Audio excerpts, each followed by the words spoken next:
First off, a quick apology. This will not be your normal TNA Impact recap. It may be a little bit shorter than normal, and it might be a little bit more disjointed than usual, and I apologize for that. I guess things just kind of, I'm not going to talk about it on here, obviously, but I do want to talk about Impact. I will say real quick before we get started, I'll throw out a little bit of housekeeping for you guys. Tomorrow is going to be a new Versus, which is going to be really good, really enjoyable, really a fun video actually, so that'll be something to look forward to. Saturday will most likely be a SmackDown.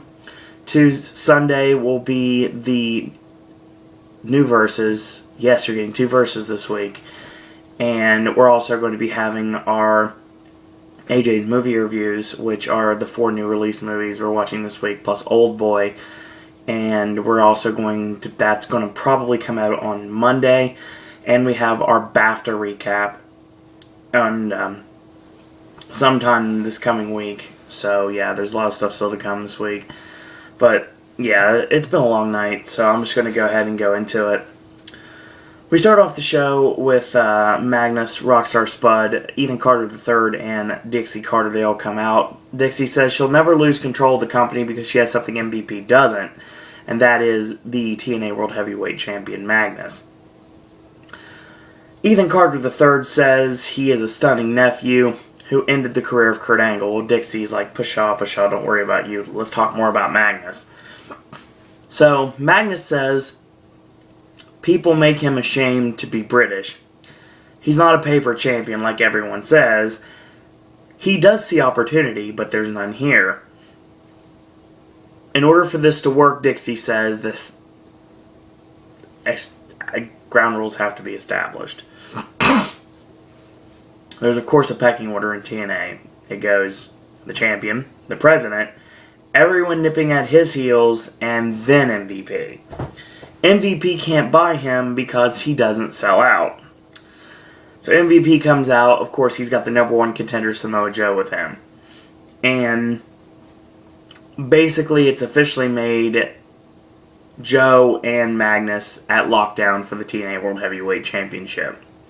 Gunner comes out. Of course, he has the Feast or Fire briefcase, and he says, I'm getting tired of carrying this around, so I thought I might as well cash it in. But I'm going to give you 7 days because next week we are going to have a match where he's going to cash in the briefcase. And the winner, we're going to face Samoa Joe at Lockdown. Dixie makes Gunner face Ethan Carter III tonight, and he has to put up his briefcase. MVP turns around and says, well, Ethan, you have your own briefcase. Don't forget he has the Feast or Fire briefcase that won him a tag team title shot. MVP basically makes the match winner take all.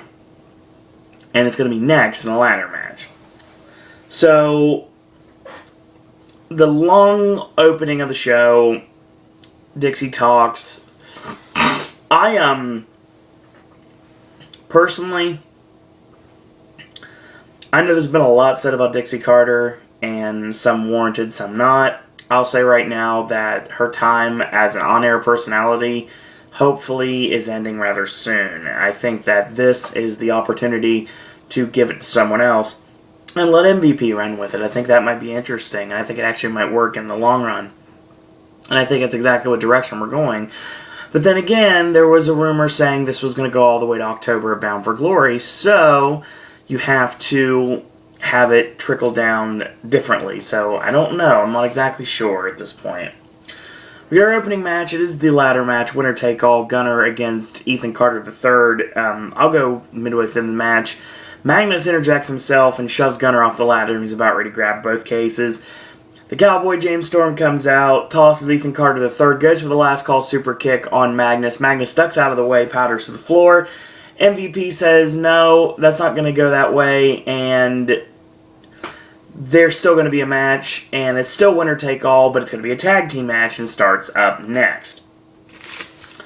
So, we get our next official match, ECW style booking. We get our next official match is Ethan Carter III and the World Heavyweight Champion Magnus taking on Cowboy James Storm and Gunner.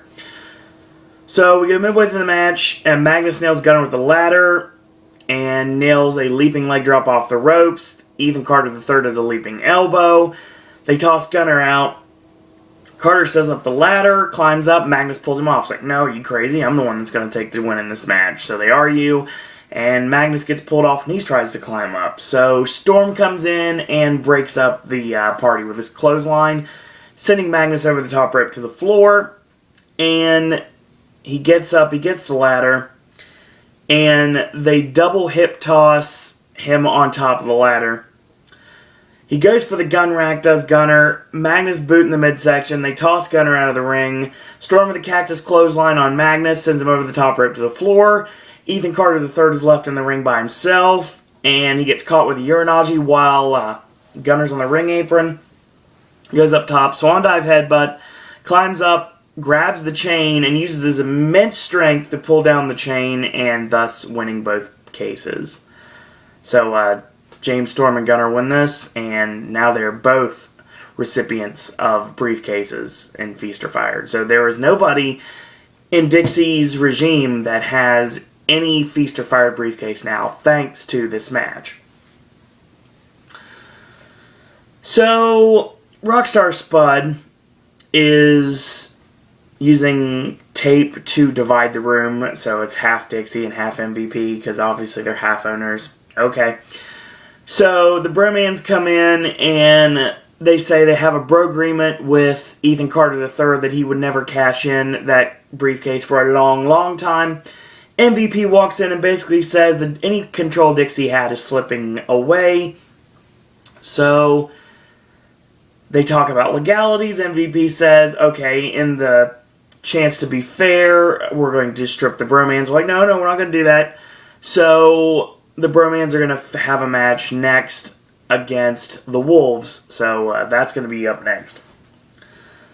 But it's also not going to be just tag match, because it's going to be a six-man. It's the Wolves and a mystery partner taking on the Bromans and, of course, DJ Zima Ion. And that's up next. So we get the Bromans and Zima Ion taking on the Wolves and their mystery partner, who turns out to be Samoa Joe.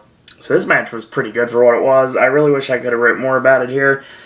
So Eddie Edwards, a snap Rana off the middle turnbuckle on Robbie E. Whip in reverse, slides through the legs, and Savate kick to the midsection.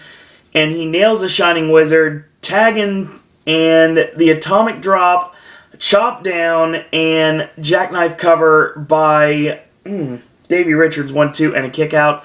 So Zima comes in with a knee to the back. He basically he gets whipped in, he gets knee in the back, and of course Richards just nails a leaping headbutt. Robbie E nails him from behind, tags in Zima Ion, 3 elbow strikes to the back of the neck, and he fights out of the corner.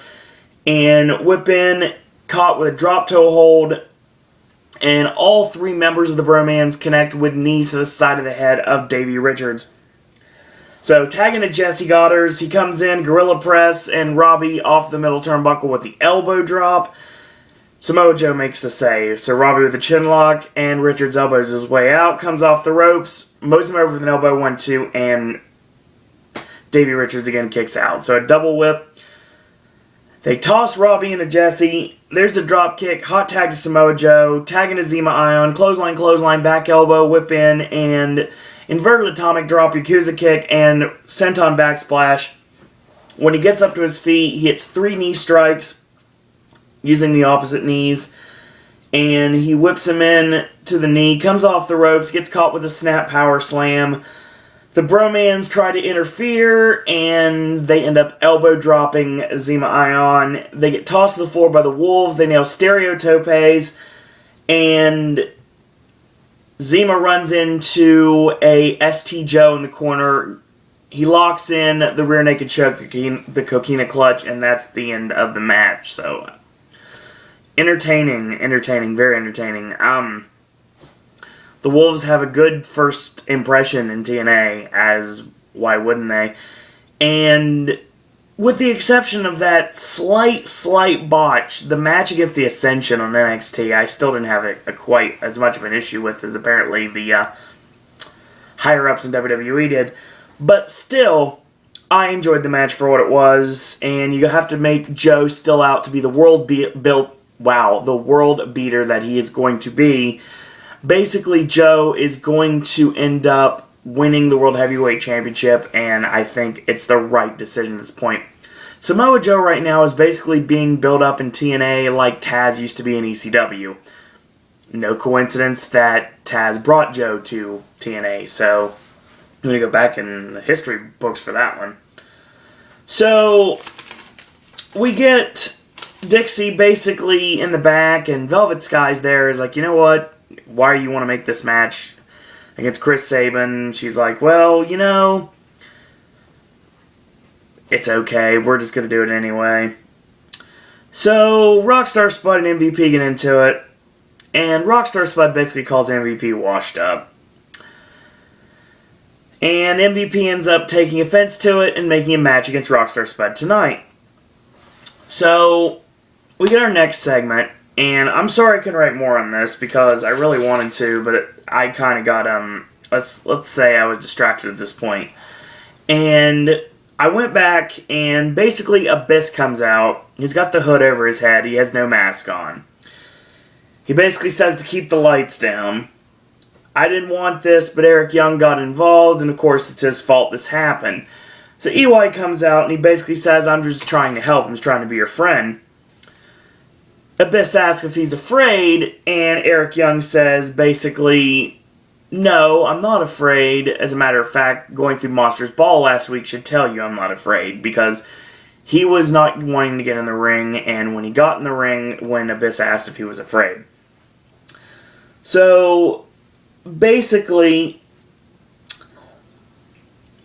he proved that Joseph Park and Abyss were one and the same. And Abyss really wasn't ready for this to happen. Really wasn't ready for this development. He says he can't be Abyss anymore. He tells Eric he needs help. But when he gets that help, when Abyss basically stands there and Eric Young says, you know what? I'm your friend. I'm going to help you out.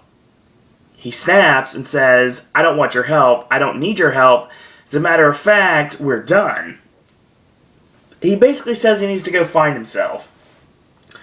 Find someone who understands him and make him the monster that he knows he can be. There's a couple directions you can go with this. There's two directions I can think of that are obvious, and then there's probably one that's not so obvious. The two directions you can go with in this is Abyss end up getting help from the person that helped him in the past. The person, in this case, helped him in the past. The first thing I'm going to go with is the one that's the least likely of the two, and that would be Stevie Richards and Daphne. The Dr. Stevie helping Abyss. The one I really want is this to be the return of Father James Mitchell. That's what I think needs to happen. I think Jim Mitchell coming back to TNA would, number one, give Abyss a new start, and obviously Jim Mitchell needs a job, so yeah, make it happen. So I think that's probably the direction we're going with this, and I think that's the right direction to go. Of course, it's TNA, so it could go either way, and as a matter of fact, it could go in the third option, which could be somebody completely different we're not even thinking of. So who knows? Well, we get Rockstar Spud in the ring with his bow tie, and he's facing off against the in-ring debut of MVP. So, to Spud's credit, he goes after MVP, and he goes with kicks, and he rakes the eyes, then he comes off the ropes, and that's pretty much his downfall, literally. Elevator down by MVP, and the double choke thrust to the throat, the chin breaker, he nails the ball and elbow, and then he does the drive-by kick, which is a step-up kick to the back of the head, Shining Wizard style. Kind of like Shining Black, basically. The kick instead of the knee strike. Then we get a really interesting promo. A really interesting promo with somebody that looks very familiar, clad in black and white and looking really freaky.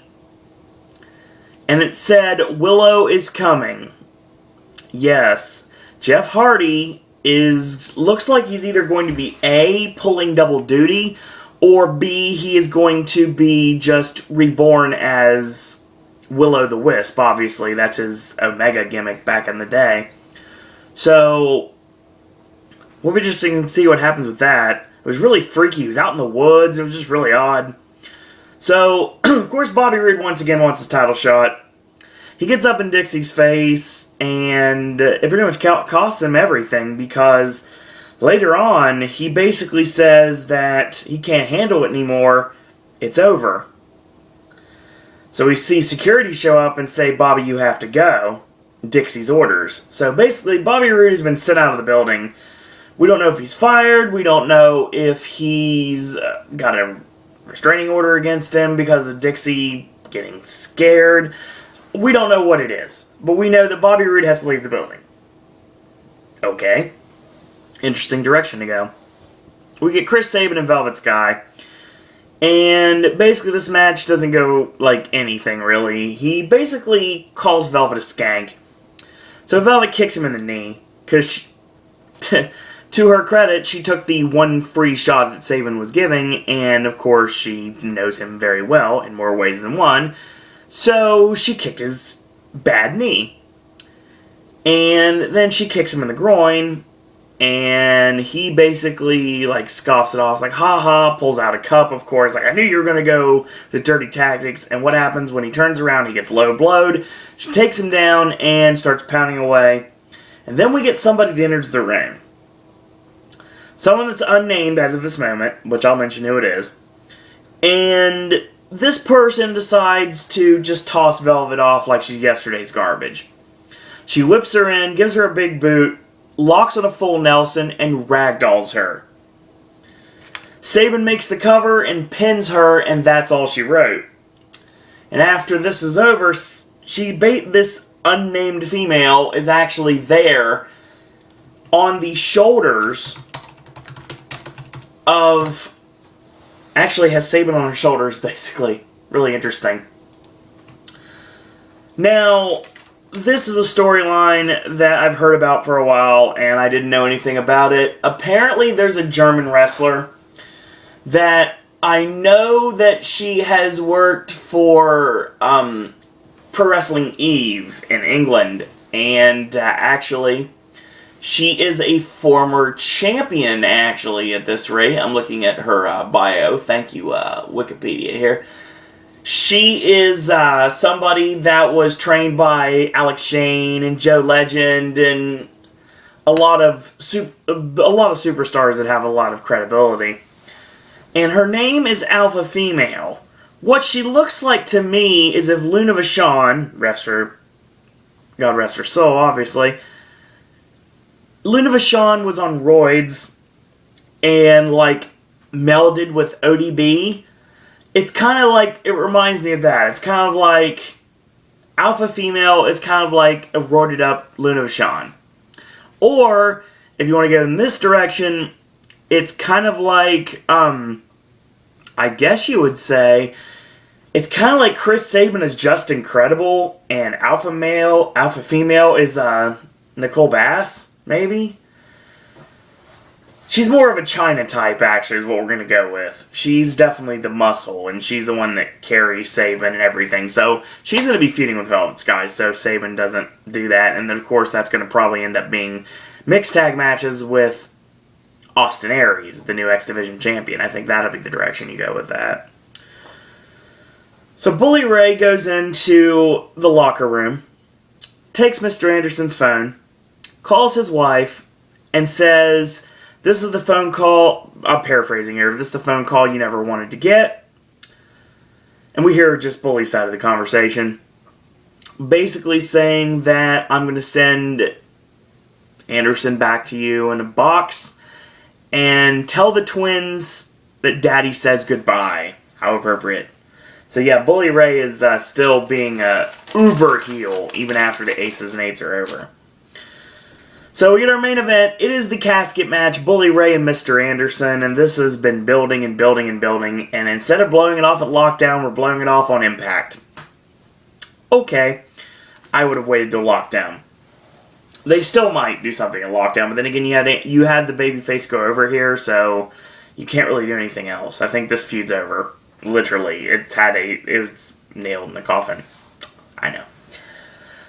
So, Anderson picks up a chair, and Bully kicks it into his face, which busted open his nose and his mouth. So he was like bleeding from the mouth and the nose after this. So Anderson picks up a chair, and Bully has a chair, and Anderson chair shots the chair into Bully's face. He gets a table, he sets it up in the ring, a big boot on Anderson, and he pulls the old Jerry Lynn Steve Corino trick, a little ECW. Back in the day, Jerry Lynn had Corino bleeding. He took his blood, took the blood from Corino's body, and wrote "die" on his chest. A really awesome visual. Bully Ray basically just took the blood of Mr. Anderson and wiped it on his forehead and on his the front of his face. Still an interesting visual. So basically, he puts the casket in the ring. Anderson goes up top. He gets crotched. Chair shot to the upper back. Seeing that a lot more lately. Goes up top and superplex does connect. He puts him in the casket, but Anderson will not let him put the lid on top. He does that twice. And then the third time, he stops it, and Bully grabs the side of the lid and jabs it into Mr. Anderson. So Anderson's down and out. He's in the casket. Bully's about to close it. He punches him in the groin. Bully drops the chair. Bully grabs the chair again. Chair shots him in the ribs. And even though Anderson was trying to fight out of it, he powerbombs him to a table. He puts him in the casket. Sets up for the pile driver. And of course, it gets countered. Mic check. Bully Ray is fully in the casket. And that allows for Mr. Anderson to put the top on, and that's all she wrote. Mr. Anderson wins this. Wasn't bad. Good hardcore match. Interesting to see where we go from here between these two. Has this feud over? A casket match, pretty final, actually. But I don't know. Could go either way. So, I think both move on to different things at this point. And we'll see where they go from here. So, the final segment of the evening, Dixie and MVP are talking. Dixie wants to buy out. MVP shares the company. MVP's like, I've yet to even do a smidge of what I want to do here. And, I'm here to make change. I'm here to basically save this company. So how about we do this? How about we do a lethal lockdown? 4-on-4, and the team that wins gets to control TNA. So if Dixie's team would win, she gets control. And if MVP's team wins, he gets control. So there's no issues there. Hopefully this is going to be what gets Dixie on television. I don't hate Dixie Carter as much as some people do, but I do agree that I'm tired of the long segments to start off the show. I want wrestling. I really do. The opening match was okay, and then it led to the tag match, which wasn't bad. The 6-man was really good. I like the explanation that Abyss needs to go find himself. Like I said, it brings in Father James Mitchell, and I think that's the right direction to go. Rockstar Spud ran his mouth off. What happens? MVP shut him up. Literally knocked him out. We saw the debut of the Alpha Female helping Chris Sabin beat Velvet Sky. We started a new feud there, and Alpha Female, I'm sure, will be officially named on Impact next week, if I had to guess.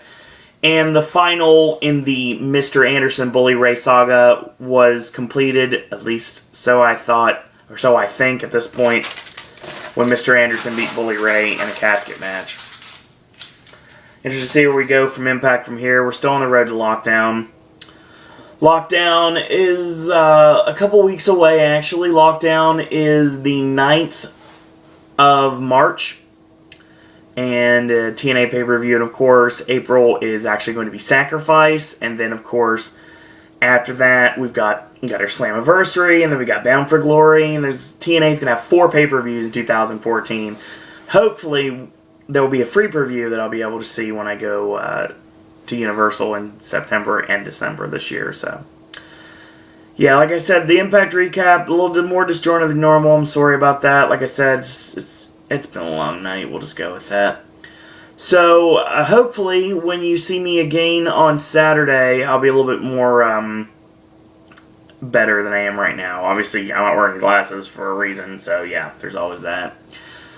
So, once again, thank everybody for watching these videos and continue to watch these videos. I'll continue to make these videos. AJ will continue to make these videos, and will help keep making Pop the destination on YouTube, and hopefully soon to be just the internet itself. So, that being said, thank you guys and girls out there for watching. Until tomorrow, boys and girls, that's all I got to say about that.